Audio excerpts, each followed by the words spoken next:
We will develop the liquid gold that is right under our feet, including American oil and natural gas, and we will also embrace nuclear, clean coal, hydropower, which is fantastic, and every other form of affordable energy to get it done.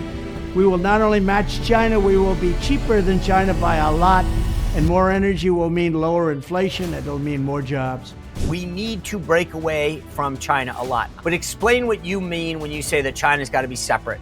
They steal our IP. They don't act like a leading country of the world. Go outside of economics. One of the biggest frustrations I had when I was in the White House in the beginning of COVID was we couldn't get any information out of the Chinese. If that pandemic had started in, say, Argentina would have said, look, please everybody come take a look, help us figure out what the heck is going on. China did the exact opposite, and the world sort of muddled through it for this first several months because China wasn't acting like a leading country of the world. And as long as they're going to act like that, act like, dare I say it, a communist nation, which is what they are, you have to treat them like that. We beat the Soviet Union without firing a single shot because we knew how to deal with communist nations. Why we treat China any different, I have no idea. Good Wednesday to you, folks. We are now over the hump, careening towards the weekend. I don't know why. It's freezing cold in this area, by the way. I don't know. I always say this is, I think, the last week of fake. It gets warm, everyone gets excited, and then it gets freezing cold again. And this is the freezing cold week. And then next week, it looks like it's back to, easing into the 70s. But it's like literally in the Northern Virginia area, like 41 degrees this morning. It's 32 when I woke up. It was 80 last week, just context. So I need some stability. It's kind of like now markets and the weather. Those are the two things that I'm asking for. A lot going on. The budget resolution, tariffs, we got a lot to break down today. So buckle up. We got a lot to get to. Trump last night spoke at the NRCC, the National Republican Congressional Committee dinner. It's amazing how little coverage it got considering all those big tariffs went into effect last night. 104% tariff to China, and they're reciprocating. What I'm saying to you is this: things are going to get ratcheted up, and I think you're going to see some things get expensive. A lot of stories are going to come out in the news about how everything's going to cost more because as these things got shipped, if they weren't on shore, right, that's going to be a problem. Meaning if the boat hadn't got unloaded, you got to pay the tariff. So FYI, so that's just what's happening right now. You're going to see a lot of price adjustment, some retailers eating it, some distributors eating it, manufacturers, but I think we're going to see some of the impact starting this weekend, depending on what item it is and how it comes into the country. But Trump last night at this big NRCC dinner, here's a clip of what he had to say to Republicans that are going weak on him. But the shrill voices that you're hearing this week about tariffs are the same scoundrels and frauds who never thought twice about when the United States lost 90,000 factories and plants. Think of that, 90,000. How do you do 90? If you had a map, a big map the size of that wall, and you had a pin for each factory, you wouldn't have enough room. You think of it, 90,000 factories since NAFTA. He's got a point. No one complained when all the jobs were getting shipped when the plants were closed. I mean, they did. I shouldn't say that's not fair. But these same people are all whining about him trying to bring stuff back, and a level of fairness are largely absent from those calls. They were loud when plants were moving. What are you going to do? And then someone starts to fight for them and they're not there. Kevin O'Leary is out there talking about how we specifically deal with China because, in my opinion, you got the world and China. You got all these individual tariffs, a lot of them coming. I get it. They're more dependent on us. They need our market. China is going to be a whole separate deal. And Kevin O'Leary addressed that. I want to play you a little of what he had to say. 104% tariffs on China are not enough. I'm advocating 400%. I do business in China. They don't play by the rules. They've been in the WTO for decades. They have never abided by any of the rules they agreed to when they came in for decades. They cheat, they steal IP. I can't litigate in their courts. They take product, technology, they steal it, they manufacture it and sell it back here. Never has an administration. 400% tariffs? What would that look like? I want Xi on an airplane to Washington to level the playing field. It's just not about tariffs anymore. Nobody has taken on China yet, not the Europeans, no administration for decades. As someone who actually does business there, I've had enough. I speak for millions of Americans who have IP that have been stolen by the Chinese. I have nothing against the Chinese people. They brought great literacy, art, and tech to the world. The government cheats and steals, and finally, an administration, you may not like Trump, you may not like his style or his rhetoric, finally, an administration that puts up and says enough. 400% tariffs tomorrow morning. He'll tell you why. Xi can only stay the supreme leader if people are employed. If we wipe out any business there, because we are still 39% of all consumables on Earth and 25% of the world's GDP, America is the #1 economy on Earth with all the cards. We will not have that forever. It's time to squeeze Chinese heads into the wall now. Well, hold on a second, tariffs. Kevin. Well, I hear you, but hold on. If we're talking about people, the average consumer, not necessarily the head honchos of businesses all across the globe, can they withstand the pressure of that sort of tax on the goods? It's short-lived. There will be. But what's your timeline compared to? You don't know the average American's timeline, what they can actually survive. There's people right now who can't survive. 400% tomorrow morning. Cheese on an airplane to Washington to cut a deal. You see, the funny thing is, you watch the host at CNN. Oh, but we can't. We just got to keep going. That's the mentality of some of these folks in the press and on the left. They love to put out the press releases and the talking points. We got to get tough on China. If it were easy, it would be done. I'm not happy. Look, I looked at my 401k yesterday in my investment portfolio. It's not great. I get it. But I have confidence that it'll bounce back. And I actually worry about the future of this country and the threat that China poses. And if you believe that, as I do, then you can't just sit back and say, oh, I'm sure somehow waving a magic wand and putting out a press release will fix it. It won't. So Kevin O'Leary's right. Put some pressure on them, force them to come here and say fair is fair. The Chinese cheat and steal. The government does. Let's hold their feet to the fire. Let's bring back stuff. Yeah, maybe it'll take a little bit longer. But at the end of the day, what keeps us in a better position? We are headed in the wrong direction. It was funny, though, because I mentioned all these Democrats. Caroline Leavitt at the White House brought the receipts. I want to show you what she had to say at the briefing yesterday, calling out some of these previous Dem leaders that actually said that they supported what Donald Trump's actually doing now. Take a look. Now, one thing that the president, everybody in Washington, whether they want to admit it or not, knows that this president is right when it comes to tariffs and when it comes to trade. In fact, Democrats have long said that the United States of America has been ripped off by the countries around the world. They just don't want to admit it now because it's President Trump who is saying that. In June of 1996, Nancy Pelosi spoke on the House floor. She urged her colleagues at the time to fight against the status quo trade policies that had contributed to America's trade deficit with China. In fact, Nancy Pelosi said, how far does China have to go? How much more repression? How big a trade deficit? How many jobs have to be lost for the American workers? How much dangerous proliferation has to exist before members of this House of Representatives will say, I will not endorse the status quo? Those are the words of Nancy Pelosi in 1996. Well, President Trump is finally answering her call 27 years later. Nancy Pelosi can thank President Trump today for the 104% retaliatory tariff that will be going into effect on China. In 2007, Chuck Schumer spoke of our nation's crippling trade deficit, saying these are the kinds of records the American people don't want us to be breaking. The administration needs to move beyond words, take action now to reverse a trend that threatens our prospects for future economic growth. And Chuck Schumer said that in 2007. Finally, in 2025, President Trump is taking action. Recently defeated Democrat Sherrod Brown said on deficits in 2012 that our deficit then at China had reached an all-time high, and it was on pace to recede last year's record. The trade deficit had cost American workers millions of jobs at the time.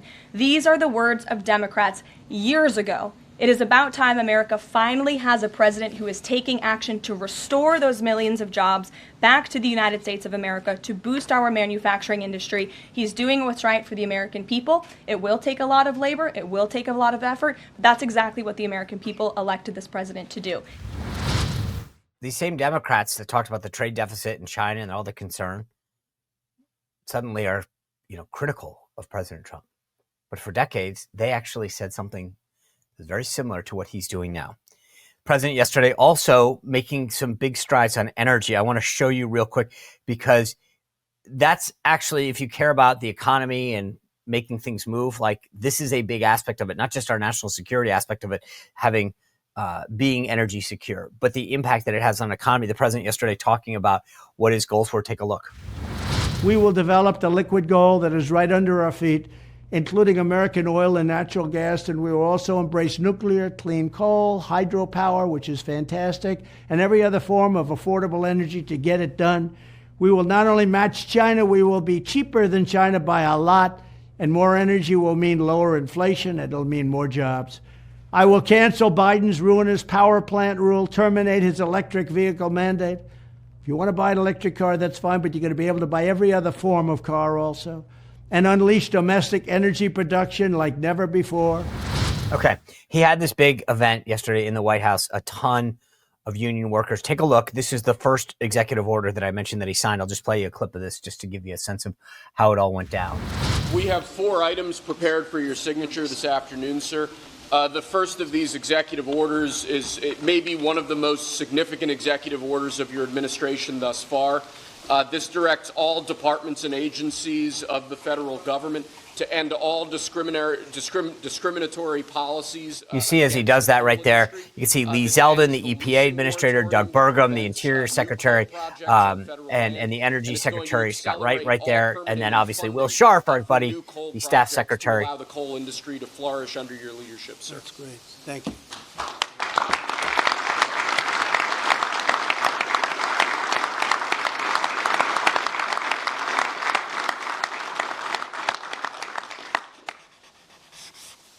Okay.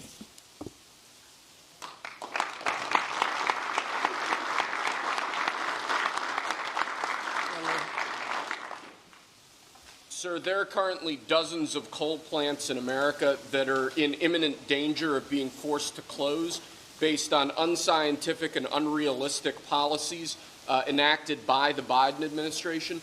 What we're going to do is essentially impose a moratorium on those policies taking effect to protect coal plants that are currently operating, to ensure that they're able to continue producing power and continue providing jobs to Americans in the coal industry. Right.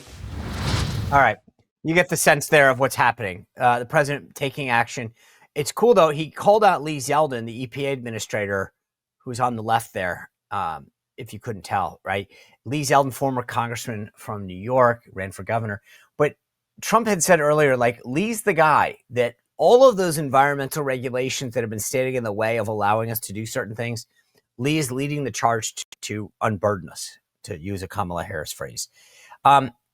It's important.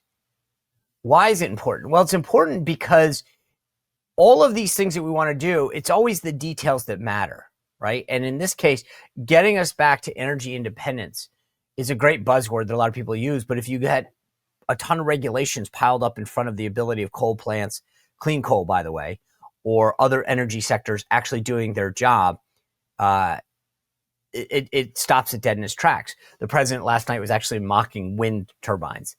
And it's funny because if you haven't been to one of these, from Rhode Island, they have a bunch of these out, and it's the fishermen, the people who make their living on the water that are complaining.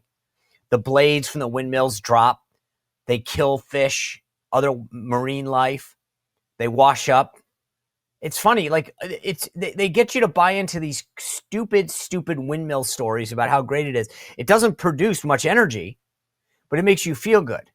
And I think the president is getting back to a degree of common sense. A big ruling last night that came out that I want to share with you that concerns me. And I know that you guys have heard me talk about this before, but the White House had banned the Associated Press, right? We've talked about this before. Not from being in the briefing room. They still have their press pass. They can do whatever they want, but from going to the Oval Office on Air Force One and whatever. And they claim that they had a right to do that. Now, fundamentally, I don't understand this. How do you have a right? The First Amendment gives them the right of free speech. They can say and write whatever they want. God bless them. Go for it. They clearly do. You know, they write a lot of false stuff. They have a lot of bias. No one's stopping them. But I don't understand how any judge can argue that they have a right to be able to go into a room but this judge last night did. And I want to read you the story about this because it's important to understand and break it down, because to me, obviously the White House, I hope and believe, will appeal this. But it says it was unclear whether the White House would actually go follow McFadden, the judge, by the way, who is a Trump judge. He held off implementing the order for a week. And it was funny because the White House last night, there was a reporter and a photographer that immediately tried to jump in the pool. And they're like, not yet. Nope, you don't get to come. The judge gave him a week, which is kind of interesting why this was happening. But this is what the judge wrote. He said, under the First Amendment, if the government opens its doors to some journalists, be it to the Oval Office, the East Room, or elsewhere, it cannot then shut those doors to other journalists because of their viewpoints. The Constitution requires no less. Hold on a second. Just stop and think about that for a second, right? If the government opens its doors to some, be it to the Oval Office or the East Room. So do you know how many conservative outlets have been shunned, shut out, pushed aside, canceled? No one cared about their access. No one said a peep. The White House Correspondents Association couldn't say. So every time they wrap themselves in this First Amendment stuff, say, oh, this is so great. Just remember what I'm talking about, because that's just not happening. And then the court, they went on to say this. The court does not order the government to grant the AP permanent access to the Oval Office, the East Room, or any other media event. Okay, good. It does not bestow any treatment upon the AP. Indeed, the AP is not necessarily entitled to be first in line every time. It cannot be treated worse, though. Okay, well, there's a rotation, so maybe leave them back in, but they don't get to come just because. And I think the White House, I hope they stick to their guns on this. I think it's important. I know not everybody agrees with me, but I don't think you can be as close as I am. It's like somebody who goes and experiences something personal, and they say, after having seen what I've seen, I can't unsee it. And this is me with the media. When I know how bad they have lied, spread misinformation, manipulated things, shut down, censored, canceled, I can't unsee it. And the AP is probably one of the worst offenders. So I hope that they keep this up. I really do, because I'm glad that they've taken this stand.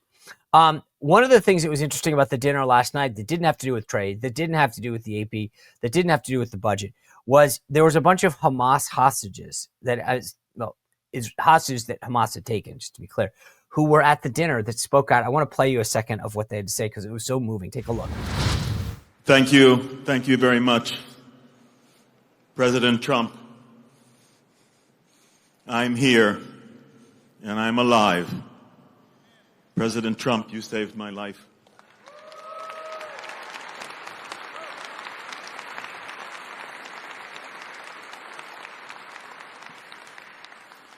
You saved the life of 33 hostages that because of your efforts and you're setting the hostage crisis at the high priority of what you are doing among all of the enormous issues and things that you're dealing with since you came into your position as President of the United States. You set the hostage crisis at the highest priority. You got 33 of us home alive. We all owe our lives to you. Thank you, thank you, thank you. And please continue your tremendous efforts and your tremendous actions and your tremendous accomplishments. Continue, and we will get, with your help, all of the remaining 59 hostages still in Gaza back home. Thank you. I wanted to show you that because it's not going to get much attention. But I also was interested because, as I mentioned Monday night, what a week it's been, I spent almost 2 hours with Prime Minister Netanyahu. We talked about this issue. And I got to be careful what I say here because most of it was supposed to be kind of off the record background. But I will tell you that the difference, we talked a lot about him and his efforts to get the hostages out. And we talked about his interaction with the Biden administration and their views. And without revealing too much, I'm just going to tell you that I was saddened and somewhat sickened by the Biden administration's attempts to hold him back, to get back these folks. Israel was attacked on October 7th. People were taken hostage, innocent civilians, women, children, whatever. And he has a right to go fight for them. Many of them were Americans. We have a right. And the Biden administration just, the lack, not that they didn't want to get them back, and I don't want to impress that because the prime minister was clear on that. But I would want to go in and get everybody back as soon as possible. And I was taken back personally by what the prime minister shared about how the Biden administration approached his attempts to get hostages back. I will say this, if it wasn't for the initial leadership of Netanyahu, a lot less hostages would be out. And the backup now that he gets from President Trump is allowing the remaining ones to get the attention they deserve. But it's amazing to me that Americans are still being held hostage, and we really don't talk about it. I'm shocked by it. I think part of it, the Biden administration didn't want to. Anyway, all right, we're going to have a great discussion in a second. Mick Mulvaney, the former director of Office of Management and Budget, former chief of staff, former founder of the Freedom Caucus and South Carolina congressman, is going to join us. We were supposed to have Kevin Hassett. We're going to try to reschedule him at the last minute. Kevin Hassett got pulled into a meeting. I used to work at the White House. I know what that's like. So Congressman, Chief of Staff Mulvaney was kind enough to jump in and talk to us about what we're facing on tariffs and the budget issue. But before that, one more political piece of news. Yesterday, Ken Paxton, the Attorney General in Texas, announced that he was going to challenge now 5-time Senator from Texas, John Cornyn. This is going to be a big, big deal because it's going to cost a lot in the primary. And it's going to be an interesting take for me to watch how this thing plays out because Paxton is clearly going to try to get Trump to endorse him. He's using Axiom Strategies as his consultant. And if you are a political junkie like me, you know that those were the guys who did DeSantis' campaign, who Trump has been very anti-against. And so how this plays out. But the reason it matters is that's a lot of money that's going to go to a primary that is going to take away from the general. And if they bloody each other up too much, you know, does that potentially put the seat in jeopardy? I don't think so, but I also don't know that we need two Republicans just going nuts on each other. So let's keep an eye on this thing. But the X factor, and I saw him yesterday, I was at the White House for a little while, and I saw Congressman Wesley Hunt. He's apparently also considering this. Now, here's the thing I'll just tell you, and I'll leave it at this. So Cornyn one-on-one with Paxton, I don't know. I'm not a Texan. You guys tell me what you think. Put it in the chat here or, you know, send me a thing on the website. I'd give the slight edge to Paxton because I think that's where people are right now. They want people who are fighters, that are Trump supporters. And I think Paxton fits that mold and he won't have a problem raising low dollar money. That being said, if Wesley Hunt jumps in the race, and I think he's a very attractive candidate, and the guy just raised over $1 million in the first quarter of 2025. And for a congressman that's in a pretty safe seat, that's a lot of money. That's a lot of money. And he keeps saying, you know, he's giving signs that I'm thinking it over a mully. If he jumps in and you have two challengers versus Cornyn, that's going to benefit Cornyn. And I would hate to see Wesley Hunt leave a good House district because he's a strong fighter and a great voice for us. So again, I'm sure he's going to do what's best for him, and he's going to probably use some of that $1 million to figure out what the polls look like. But keep an eye on that Texas race. Now, I say all that because I was supposed to do today a Senate Road to 270. If you remember, if you've been watching the show for a while, you remember we did Road to 270, very popular. A lot of people sent it around to their friends. I'm going to do the same thing with the Senate. We're going to bring in some experts, go through state by state, all of them that are up, West Coast to East Coast, baby, and walk through where we stand because maintaining a Senate is critical. That's how the nominees get through for the president. So I'm going to make sure that we walk through the Senate map and give you a sense of what that's like. Now, tomorrow we've got an amazing panel, a lot to break down. And on Friday, I'm so looking forward to this. There's a brand new book called Fight out. It's written by Jonathan Allen of NBC News and Amy Parnas of The Hill. They detail Biden's decline and Kamala Harris. Guys, you've probably heard some of the stories leaking out. I've been reading this. I got an exclusive copy of it, pre-publication, to get up to speed. It's crazy. It's crazy. And they're both going to be here with us on Friday. The stories are insane. Obama, Pelosi, what they did to Kamala, how her staff was a nightmare. I mean, it's like you just keep going. You can't believe this stuff. So that's Friday. Make sure that you tune in here. But before we get to Mick Mulvaney, I want to tell you about a great guy that I literally was actually I was on the phone with him last night. When I say I talked to Leo Grillo of Delta Rescue, I was literally talking to him about some of his efforts last night.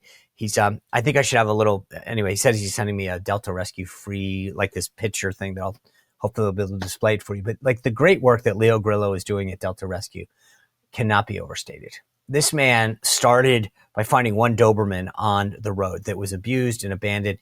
And he took it and he named it Delta, which stands for dedication and everlasting love to animals. Okay. Rescue a dog.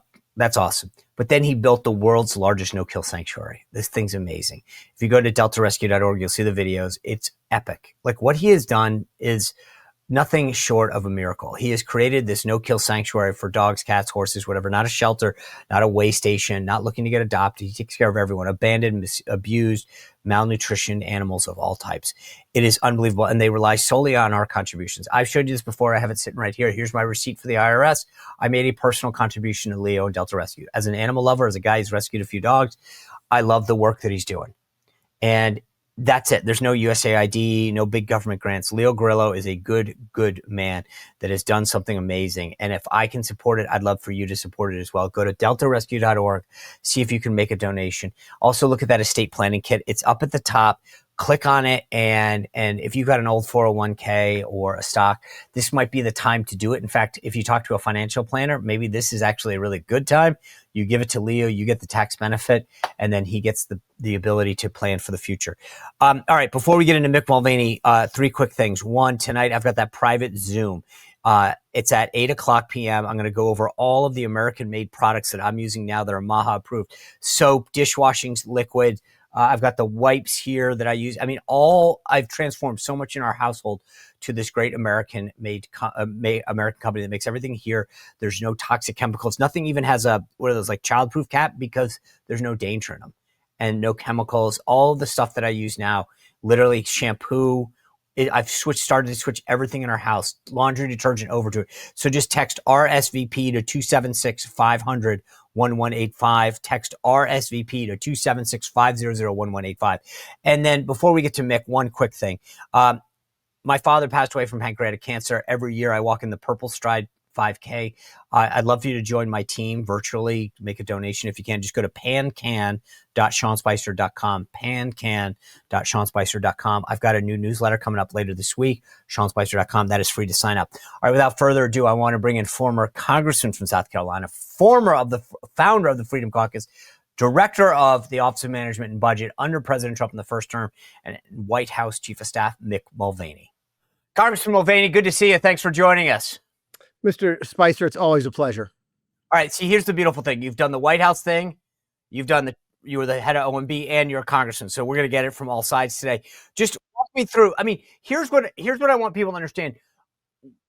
When you look at this, if you just read the media, it's like, oh, why are we doing this? And then when you go look at these tariff rates, some would say, why did we get ourselves into this situation in the first place? Why did we allow these tariff rates to be higher for our manufacturers, service providers, ranchers, farmers to get into X country, and ours were so low? Why did that happen? Yeah, we did that as part of a soft power foreign policy for the last 50 or 60 years. That it was a way to build friends back in the Cold War, a way to sort of present a counterbalance to what Russia was trying to do around the world. So we try to use trade for foreign policy. Now, that changed a little bit, that the rationale changed a little bit when we got into NAFTA, when free trade and globalism and all those types of things where, in my mind, it was driven in large part by Wall Street that made a lot of money but saw the end of a lot of American domestic businesses. I'm from the South, as you know, and I'm in textile country, and no one's in that business anymore. It destroyed an entire part of our economy. So look, there's a lot of reasons we got there. There's, one really good reason to get out of it, which is it is holding us back. So that part of what Trump is doing, I applaud. I think it's been far too long coming.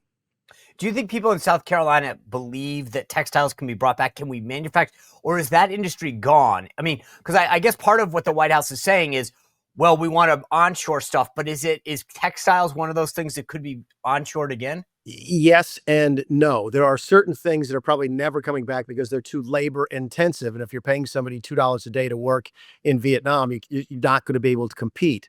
But there are places where American textiles have done extraordinarily well, and they continue to be hampered by these overseas trade barriers and tariffs and so forth. So the answer is depends, right? The real simple stuff, the basic low value add stuff is probably not coming back. But there are opportunities that we've left on the table over the course of the last decades because of our trade policies.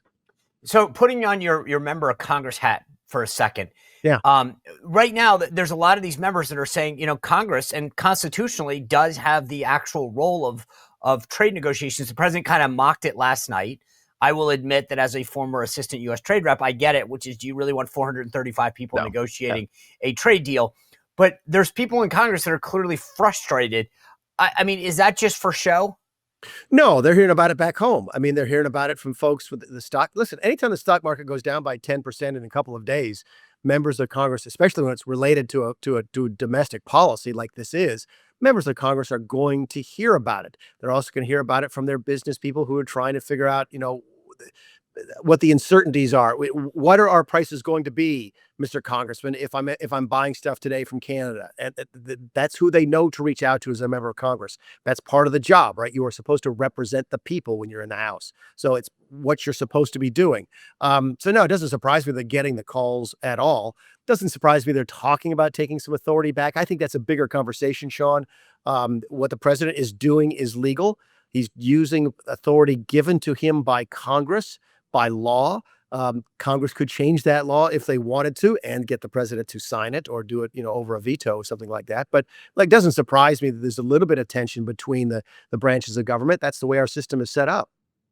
So there's this, the president keeps saying that these countries are paying these tariffs or whatever. And then I saw a story out this morning that said an iPhone could cost as much as $2,500 by Memorial Day, and that they were literally flying 5 full plane loads of iPhones into the country to get ahead of the tariffs because they didn't want them on a boat because obviously they wouldn't make it in time before that deadline last night.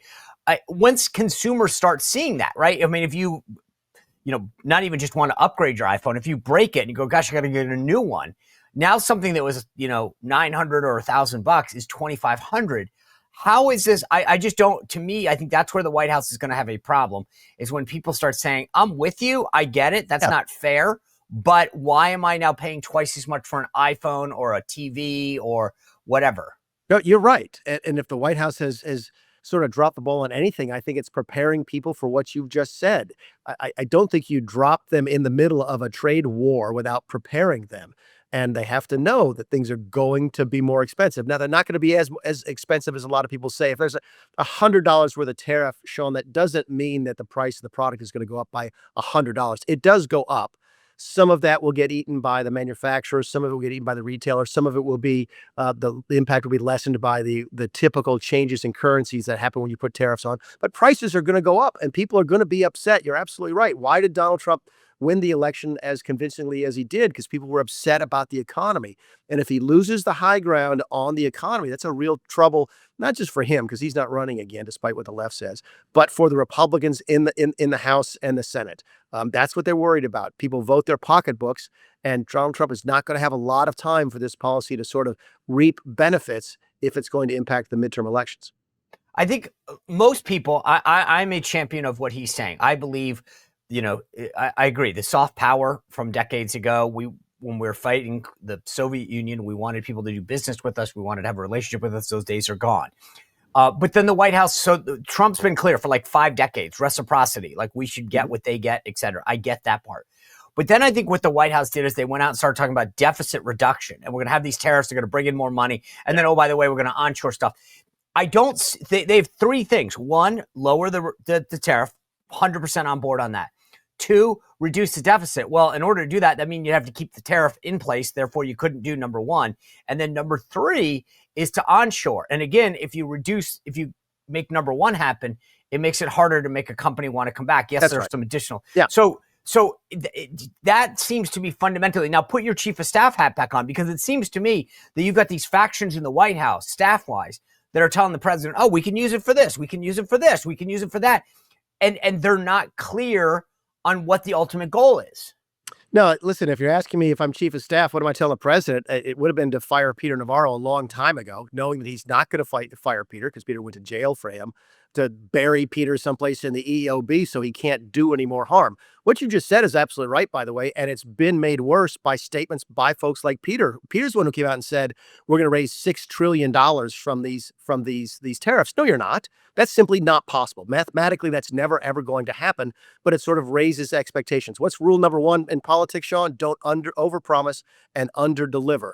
And what some people in the White House, specifically Peter Navarro, have trying to convince people is you can use tariffs to raise a bunch of money and lower tariffs with other countries and rebuild American manufacturing. You can't do all of those things. Either you leave the tariffs in place forever and you hope that they raise a lot of money and you hope they rebuild manufacturing, or you use them as negotiations to get the zero tariff deal. By the way, I think that's where Donald Trump is. You remember back in 2018 when he was in Canada at the G7 and the Europeans were giving him such a hard time about his threatened tariffs at that time. And he looked at him and said, how about 0, 0, 0? No tariffs, no non-tariff barriers, no subsidies. We just trade fair and square. Let's go. And of course, the Europeans wet themselves because they're not capable of doing that. I think that's where Trump probably is in his mind. He just wants a fair playing field on which we can compete. 100%. I think that's where his head is at. You brought up Peter Navarro. Of the three things that I laid out, what does he want? Or does he want all three? He wants all three and believes that you can have them. Keep in mind, the only person that I saw, and you and I follow this fairly closely, the only person of any import that I saw saying that the tariffs are going to raise $6 trillion was Peter Navarro. The very next day, Kevin Hassett, who is no dummy, okay, Hassett, he's the head of the CEA, right? Hassett came out and said, no, we think we'll get $6 trillion worth of investment because of tariffs. And Trump said the same thing. So it's only Navarro out there pitching this BS about how you can have tariffs fix everything in the whole world. Would I fire him? Sure, I would have fired him, but I would have fired him after the Ron Vara thing back in 2019. But was he arguing the same thing in the first term? Was he arguing to get all three? Because I only heard the onshoring. I mean the trade piece, and it's funny because I do wonder how much. So it seems to me though the interesting thing going back to the messaging is the president said, okay, you guys have a high tariff. We have basically none. I want these negotiations to occur, right? And then you immediately saw countries, Vietnam, Israel, Malaysia, reaching out and saying, okay, we want a deal. South Korea saying that we want a deal. Japan saying we want a deal.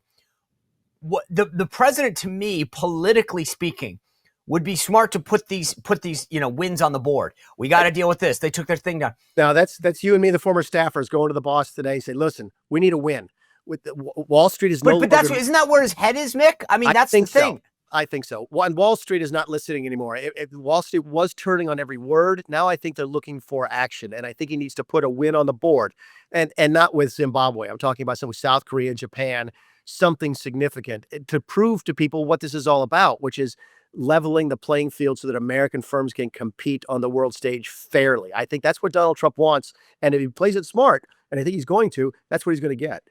I agree. I mean, my opinion is, if I were him, look, I've had this list all week long, right? They've got Thailand 72%. I mean, I know you mentioned a couple of other ones, but Bangladesh 74, Israel 33, whatever, Australia 10, Pakistan 10.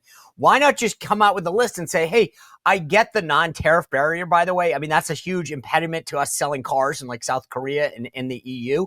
But if you can say I got all these tariffs lowered, I think that's a huge win. And I would just take a huge win, and the economy would boom. Look, I think a lot of what they're doing is the right move. I think it's the messaging, and again, I come back to Navarro screwing up the messaging because that what they're doing can have huge benefits, and you add to it the deregulation and hopefully tax policy, and you're talking about all the benefits we had in Trump 1.0 multiplied by several powers.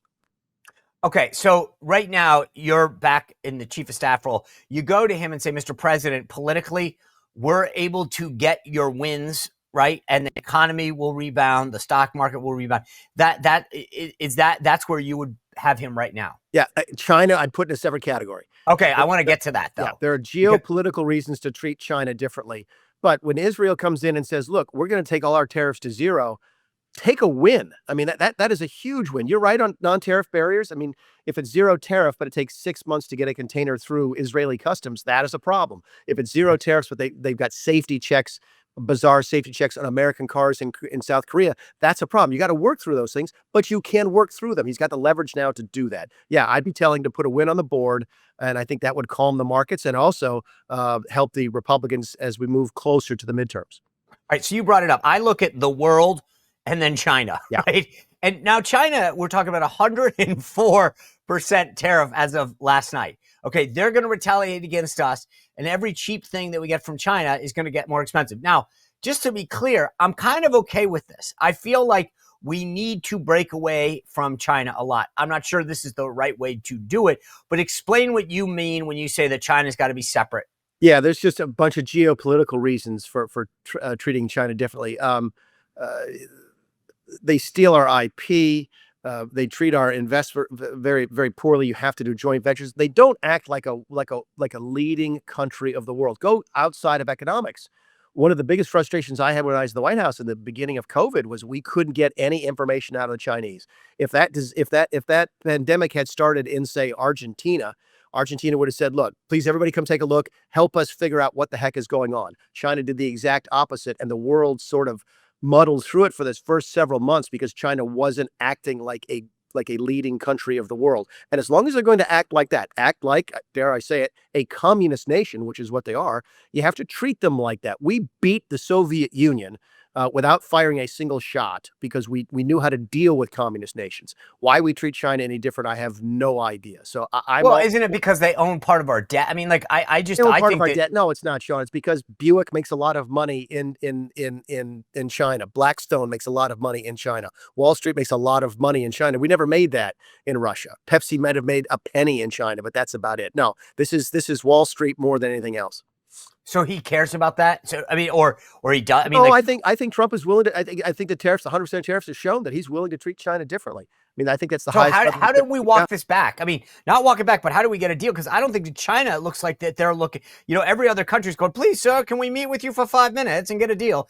China's basically like, screw you. We're raising our tariff. Fine, let them. Listen. I would love to see, and I pitched this back in 2017. With Gary Cohn when we were in the White House together, and I still think it was the right plan of action. Mr. President, why are we picking a fight with the whole world when really China's the problem? Why don't we instead bring all of the world together to team up on China economically? By the way, that card can still be played. After he cuts all of his deals with all these countries around the world and everybody's at 0 and 0, 0, we're all friends again, that might be a good time to go. And now is the time to fix China. Germany knows it's a problem. France knows it's a problem. Brazil knows they're a problem. Japan knows they're a problem. China is a problem. Everybody knows it. And it'd be a great thing for us to do, sort of rally the world, try and fix that problem. And I agree with that because here's one thing I do am concerned about, which is, does this action push China or push Europe into China's arms by China kind of doing what they did with Huawei, which is, all right, the United States doesn't want to play ball. We'll give you our cheap stuff, Europe. Well, I think that's a great question. I mean, there's another hour-long conversation for another show. Is Europe, and I'm taking the British out of this, and maybe the Eastern Europeans. So let's say Europe really is Germany, France, Italy to a lesser extent, the northern, Denmark, Netherlands, etc. Are they reliable partners? Are they ever going to be able to stand up to China? If China invades Taiwan tomorrow, will Germany be able to do to China what we've all done to Ukraine in terms of economics? I don't think so. I don't think they can. And I don't know if they're a reliable partner going forward. Keep in mind, the next generation of European leaders thinks the most important issue facing the world is climate change. Are those people you can really count on to sort of be a counterbalance to China? Maybe not. Maybe that is what's sort of colored Donald Trump's approach to Ukraine, of course, over the course of the last several months. It's a fascinating discussion to have, and it's not going to end with tariffs. All right, Mick, kind of one last thing I want to cover with you. The House is trying to deal with the Senate budget bill right now. Yeah. I was over at the White House. I saw Chip Roy and a couple of these other guys. They don't look like they're ready to back down. I think this is going to be Johnson and Trump always get the bill over the finish line, and I would always bet with them. This time feels different. I don't get the sense. I think they've been jammed with the Senate bill that's got a lot more debt and not as much savings. I don't know that this is going to happen this time. I share that concern. I was on the Hill yesterday talking to some friends of mine, middle level folks, right? Folks, Chip Roy's, everybody knows Chip Roy. Chip Roy's clearly going to be part of the conversation, and he should be. But I'm talking about folks that most folks wouldn't know. Members of Congress who came up to me yesterday at lunch and said, look, Mick, am I wrong in thinking the Senate deal is a terrible deal? I mean, it's clearly filtered down just below much more than just the folks who are in the news every night for being fiscal conservatives. There's a lot of Republicans concerned in the House about that Senate bill. I think it's going to be a real challenge. Make it clear, everybody is aligned on wanting to extend the tax bill. It's a question of how much money do you want to try and save at the same time. It looks like the Senate doesn't want to save hardly any, and that is rubbing a lot of Republicans in the House the wrong way, not just the names you see in the news. So how would you, again, let's go back to take the member of Congress hat, put it back to the White House. As the Freedom Caucus guy, how do you then message to the House guys, hey, this is like, I need you to be on this vote just because we need to get to that phase? I understand their concern. I go, there's not a ton of reassurance that we're going to get any savings. You know, my bias here is towards the House. As a former House member, I hate the Senate. I just do as an institution. All sorts of, when the Republic fails, it would be because of the Senate. But when I put my chief of staff back hat out, and what I'm asking the president to do is, Mr. President, look, I think you're going to have more luck getting the Senate to move towards the House's position than you are getting the House to move towards the Senate position. House members tend to be a little more skittish because they do have to run every 2 years, but you still got a lot of credibility, a lot of political capital in the Senate. That the $4 billion number they threw up there that's going to be a problem. I think we need to work on the Senate more than the House. And so is that a John Thune issue? Why wouldn't you? I mean, to me, that was a lame, low number. Like, because the Senate doesn't want to save any money. I mean, that's not how Washington is wired. Fiscal conservatives are in the small minority in this town. Okay, the Senate wants to get a tax deal. We all want to get a tax deal, but getting the Senate to actually spend less money one year to the next would be a Herculean type of effort. Can Donald Trump get it done? Yes, he can. Is there still a chance it gets done? Yes, it is, but it's really, really hard. They're simply pre-wired to spend money. Mick Mulvaney, former OMB director, former White House chief of staff, former congressman from South Carolina. Thanks for sharing your time with us today. Good to be here. Thanks, Sean. Thank you. What a great conversation with Mick. We've got a great panel coming your way tomorrow. And as I mentioned, the authors of that brand new book, Fight. Oh, it's epic. They're going to break down so much stuff for us. That is on Friday. Sign up for the newsletter, SeanSpicer.com. Hopefully you'll see you tonight on the Zoom if you can make it at 8 p.m. Eastern. If not, have a good day and evening. We'll see you back here tomorrow on the Sean Spicer Show.